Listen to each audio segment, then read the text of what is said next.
Hello everyone, welcome to my channel Sham Devani Kirti Goyal. Do like my video and subscribe my channel Sham Devani Kirti Goyal. आज हम class 8 के English book the honey due में से एक और pome करेंगे the school boy which was written by William Blake. He was born on November 28 and passed away on August 27, 1827. William Blake was an English poet and painter and also a printmaker. Some of his notable poems are The Typer, A Pot Sentry, The Three Black Boy, etc.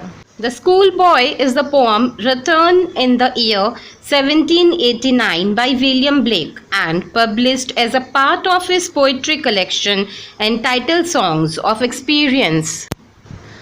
This poem is about a boy who loves to see the beauty of nature in summer, and on the other hand, this poem enhances going school. Let us read the first stanza.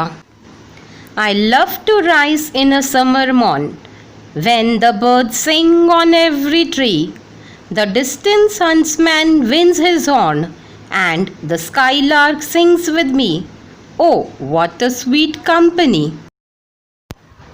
Now let us read line wise. I love to rise in a summer morn. Rise means get up, जागना. Morn means morning, सुबह. यहाँ पे poet बोल रहे हैं गर्मियों में मुझे सुबह जागना बहुत अच्छा लगता है. When the birds sing on every tree, जब हर पेड़ पर पक्षी चहकते हुए गीत गाते हुए नजर आते हैं. The distant huntsman wind his horn. Here, huntsman means hunter, शिकारी. Wind means a sound of blowing, means फूंक मारकर आवाज निकालते हैं.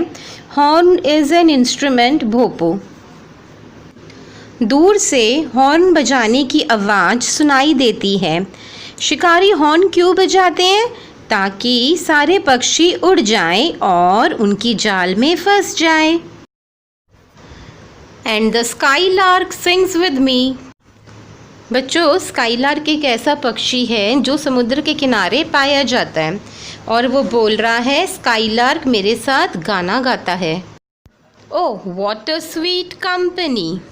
सुबह सुबह स्काईलार्क बहुत ही स्वीट गाते हैं और जब वो अपने ग्रुप में उड़ते हैं वो बच्चा उन्हें देखकर बहुत खुश होता है और बोलता है कि मुझे उनका साथ बहुत अच्छा लगता है. Oh what a beautiful scenario. Now let us read the second stanza.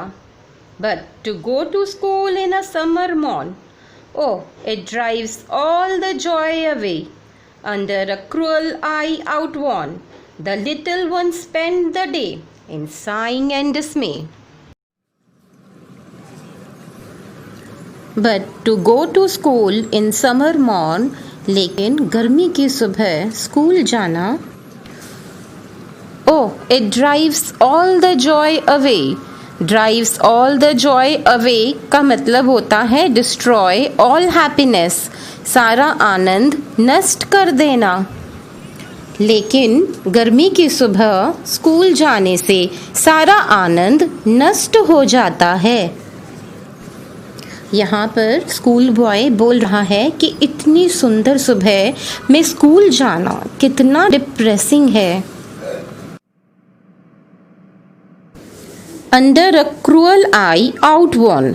Hair outworn means exhausted, थका हुआ. The little ones spend the day. School में निर्दयी निगाह वाले थके हुए अध्यापक के अधीन उसे रहना पड़ता है. In sighing and dismay. Here, sighing means आहा भरना and dismay means disappointment, निराशा. मुझे उदास होकर, निराश होकर सारा दिन बिताना पड़ता है. Now let us read the third stanza. Then at times I dropping sit and spend many an anxious hour. Nor in my books can I take delight, nor sit in the learning's bower, wo through with the dreary shower. Then at times I dropping sit. Here dropping means hanging down from exhaustion. In Hindi थक कर लटका हुआ। अब वो बोल रहा है, कई बार मैं झुककर क्लास में बैठा रहता हूँ। And spend many an anxious hour. Here anxious means worried, चिंतित। और मैं कई घंटे चिंतित अवस्था में बिता देता हूँ। Nor in my books can I take delight. अब वो बोल रहा है कि मुझे कोई भी मज़ा नहीं आता अपनी नोटबुक्स में वर्क करके। Nor sit in learning's brower, wound through with the dreary shower. Here drearily means cheerless in Hindi, नीरस, and shower means बुछार। और वो बोल रहा है कि थके होने के कारण नीरस ज्ञान की बुछार की छाया में बैठकर वो कुछ नहीं सीख पाता।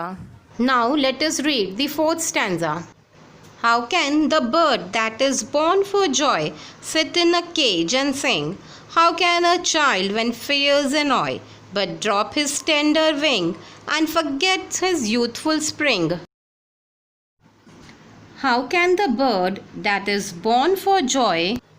अब यहाँ पर वो बोल रहे हैं कि एक पक्षी जिसने आनंद प्राप्त करने के लिए जन्म लिया है, sit in a cage and sing. यहाँ पर वो ये बोलना चाहते हैं कि जो पक्षी आनंद प्राप्त करने के लिए जन्म लिया वो एक बंद पिंजरे में कैसे बैठ सकता है। वो बच्चा अपने आप को कंपेयर कर रहा है आज़ाद पक्षी से।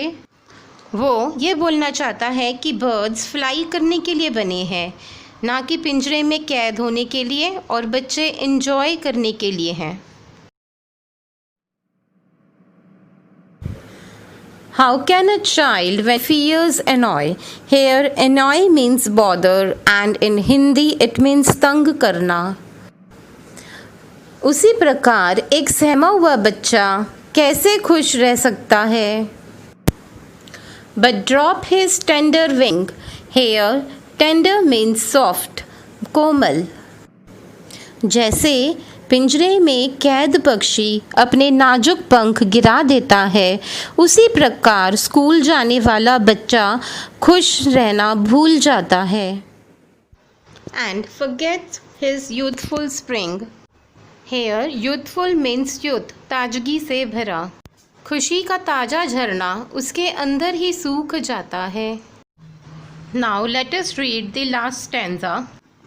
O father and mother, if the birds are nipped and blossoms blown away, and if the tender plants are stripped, oh, their joy in the springing day by sorrow and care's dismay. How shall the summer arise in joy, or the summer fruits appear? By William Blake. O father and mother, if birds are nipped, here birds means कलियाँ, nipped means plucked. अब वो बोल रहा है कि ओ माता पिता, अगर पौधों की कलियाँ को तोड़ दिया गया, and blossoms blown away. Here blossoms means flower, पुष्प, blown away means taken away by the wind, हवा में उड़ जाना। वो बोल रहा है कि अगर फूलों को हवा में उड़ा दिया जाए तो उस पौधे का क्या होगा।